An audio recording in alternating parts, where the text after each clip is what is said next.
So today we will have present perfect. So this is one of the 12 tenses English grammar in English grammar. So there are naay mga estudyante na kung nga wala jud sila kabaw o dili sila familiar aning present perfect. Since murag lisod siya tan-awon and murag dili jud siya familiar. Okay, so present perfect mao na siya ang action English yun sa nako una ha. Actions which started in the past and are still continuing now. Okay, so let me write first. Please wait.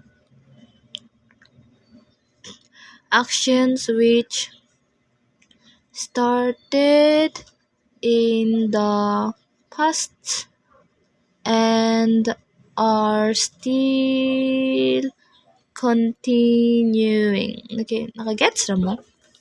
Sorry sa kung agibati kayo. Okay, actions that started in the past and still continuing. Okay, now. Okay, so before we talked about that or we give examples, let us have the formula or the form. Unsa may formula ani present perfect oy? Ha? Gi. Wala mo ka ba? Okay, present perfect first is subject. The subject. Like the I, you, they, he, she, it. Wala siya subject. Plus, sa may sunod, has or have or has. Okay, subject, have or has plus past participle of the verb. Past participle of the verb. Okay. Do you know past participle? Okay, we will talk about that in my next video. Charot!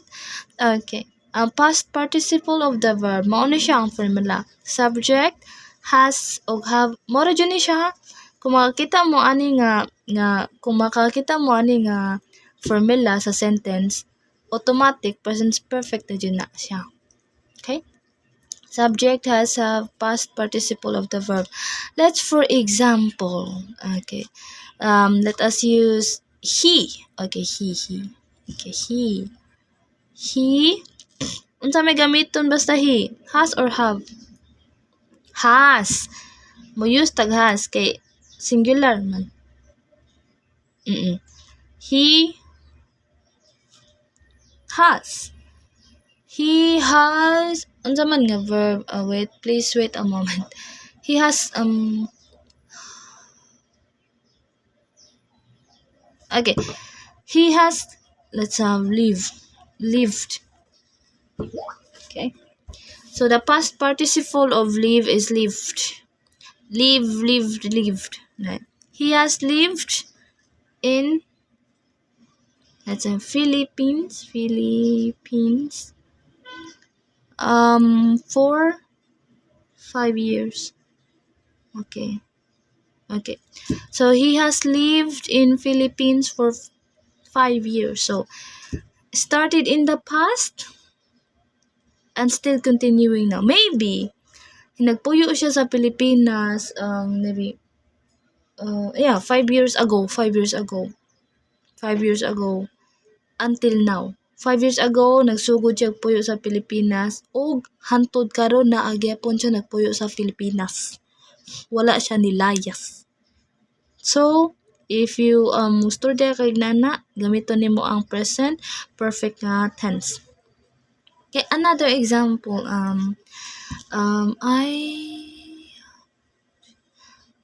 gamiton na to ang I. Ako. Let's talk about me, charot. I have or has? Have. Use have. I have worked. Wow, sana all. At the university. Sumpay. since 1992. Wow, kung ko gipanganak ani oy. Okay.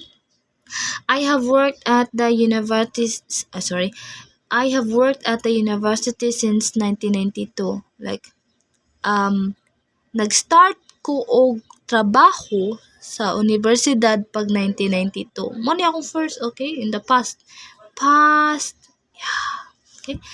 Nagsugod ko pag 1992 og karon nagtulo gihapon or nagtrabaho gihapon ko sa university. Okay? Nagsugod ko pag 1992 og hantod karon 2023 nagtrabaho gihapon ko. So in the past and still nag-continue gihapon karon. Kana siya. So pila naman ako edad kung nag-start ko 1992, di ba? Tiguwang na kayo day. Okay. Let's talk about the second meaning. Basta ang first one kay action nga nagsugod pag sa una o continue gihapon karon. Mo na siya, okay? And please remember the subject has have and a past participle. Matiman na siya says kay if matiman nimo sa says na familiar na ka sa formula automatic dayon na makinomdom ka sa present perfect. Okay? Okay. Now let's have okay. Second meaning. Okay. Actions which batiag agin ako happened at some unknown time in the past. So may meaning ani. Actions nga nahitabo sa una nga wala nag-mention og time kung kanus-a or sa kuan pa Bisaya pa walay klaro kung kanus-a. Okay? So mugamit ka ani mga already, okay, not yet or yet na or ever or never, okay? Usually. Sorry. Okay, for example, unsa may favorite niyo nga salida? I have Harry Potter na lang. Okay, for example, no. Let's talk about formula first. Oh my god, I'm sorry. Formula. What is a formula? Same gihapon. Same gihapon unsa? Nawa ka dyan. Subject has have and a past participle. Okay. Sorry, let's erase. Example na to. Example. Okay. Example, I have seen that movie. Okay. Moana mo amiga nga, uy, nakakita na ka ani Harry Potter, nindutaw ka siya. Uy, nakakita na ka ni nga salita. Then motubag dayon ka. Yeah, I have seen that movie. Or I have seen that movie many times. Okay? So it means, kanus aman mo na tanawan nga movie. Wa kakabalo. O wala siya specific na time kung kanus basta ang importante nakakita na ka nga salita. Okay? So nana, use the present perfect. Oh, nakakita na ko nga salida. Pwede po ka already, okay. Nakita na ko na salida. I have seen that movie already. So you don't have to tell me, charot. Okay? So another example, na mga tanan ni like, nakaadto na ka Canada? Oh. Question, like, have you ever been to Canada? Oh, like that. Have you ever been to Canada? Kana siya. Din ka nga, negative ni siya, negative kay ako, ato Canada. I have never seen, sorry. I have never been to Canada. Nga mo use mag-been. We will talk about in our next video. Focus at the present perfect, okay? Okay. I've never been to Canada. Okay. Or, pwede po ka man yes, I have ever been to Canada. I have been to Canada. Kanus aman. Basta kay nakaadto na ko Canada ay nasi pangutana. Okay? So, unknown time in the past. Maybe last year, maybe 100 years ago, nakaadto ka Canada. Nana. So, you don't have to mention present perfect. And sa present perfect di ay exemption, you are not allowed to mention time. Mo din ni siya. Di ka pwede mo na, I